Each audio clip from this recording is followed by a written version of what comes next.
የተወደዳችሁና የተከበራችሁ ውድ ሀገሬ ልጆች፣ የተወደዳችሁና የተከበራችሁ ውድ ቤተሰቦቼ አሰላሙ አለይኩም ወራህመቱላሂ ወበረካቱ። እንዲሁም ክርስቲያን ወገኖቼ ሰላም ሰላም ብያለሁ። ውድ ሀገሬ ልጆች ዛሬ ደግሞ ብቅ ብዬላችኋለሁ። እህት ወንድሞቼ እጥር ምጥን ያለች ታሪክ ይዤላችሁ ቀርብ ያለሁኝ። ወደ ታሪኩ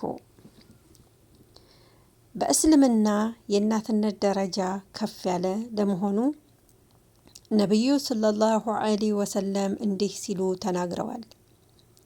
ጀነት በእናት እግር ስር ነች፣ በእናት እግር ስርም ትገኛለች። ይኸውም እናት ለልጇ ለከፈለችው መስዋዕትነት የማይናወጥ ድጋፍና ወሰን የለሽ ፍቅሯ ምክንያት የተሰጣት ጸጋ ነው።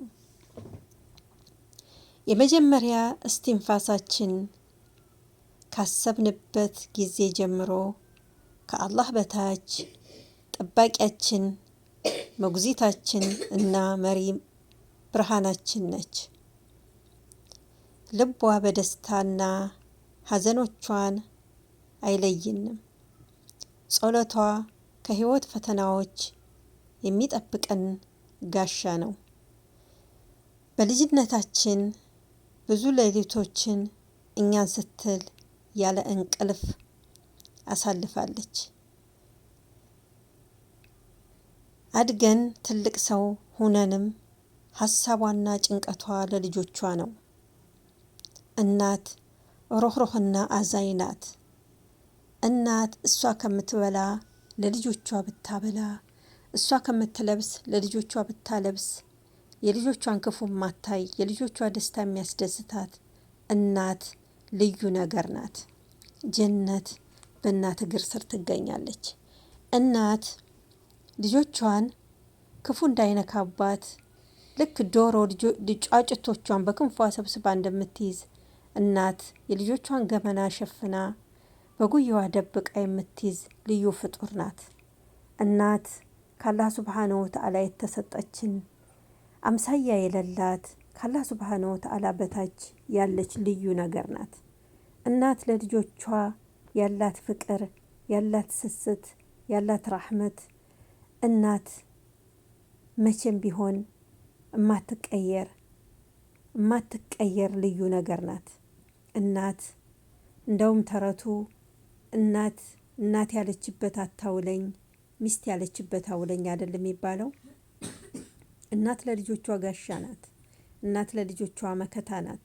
እናት ለልጆቿ ሩህሩህ ናት። እናት ለልጆቿ አዛኝ ናት። እናት ሁለ ነገራችን ናት። ጀነት በእናት እግር ስር ትገኛለች።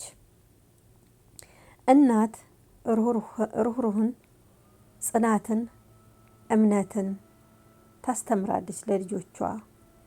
በልጆቿ መቼም ተስፋ አትቆርጥም።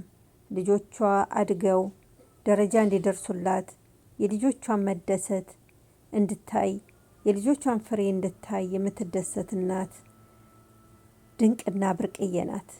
እናት ለልጆቿ ያላትን ሳሰስት ትሰጣለች።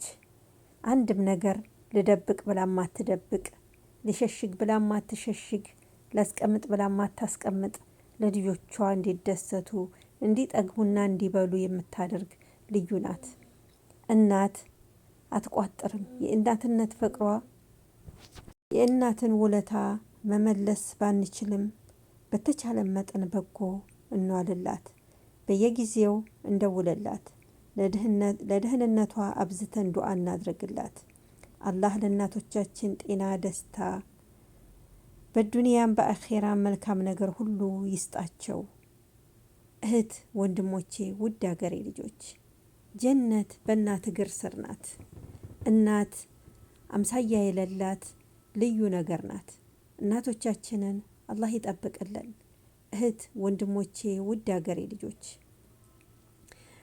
ወሎላ ኮመንዛ ዩቲዩብ ቻናልን ሰብስክራይብ ያላደረጋችሁ ሰብስክራይብ እያደረጋችሁ ቤተሰብ እንሁን። ስለተከታተላችሁ ከልብ አመሰግናለሁ። አገራችንን ሰላም አላህ ያድርግልን። ውድ ሀገሬ ልጆች፣ ወጥቶ ከመቅረት አላህ ይጠብቀን። ክፉን ነገር አላህ ያዝልን። በያላችሁበት ሰላማችሁ ብዝት ይበል። እወዳችኋለሁ፣ አከብራችኋለሁ። አላህ ከእናንተ ጋር ይሁን። ውድ ሀገሬ ልጆች፣ አሰላሙ አለይኩም ወረህመቱላሂ ወበረካቱ።